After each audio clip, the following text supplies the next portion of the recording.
যুগে যুগে আলেমগণ তিন শ্রেণীর হয়। কয় শ্রেণীর? আলেমরা যুগে যুগে তিন শ্রেণীর হয়। প্রথম শ্রেণীর আলেম তারা হয় যারা কোনো জালিমের রক্তচক্ষুর পরোয়া করে না।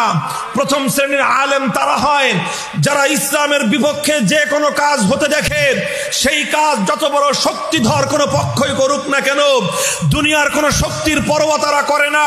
তারা তাদের জীবনের পরোয়া করে না, জেল জুলুম হুলিয়ার পরোয়া তারা করে না, ফাঁসি কাষ্টের পরোয়া তারা করে না, মৃত্যুদণ্ডের পরোয়া তারা করে না।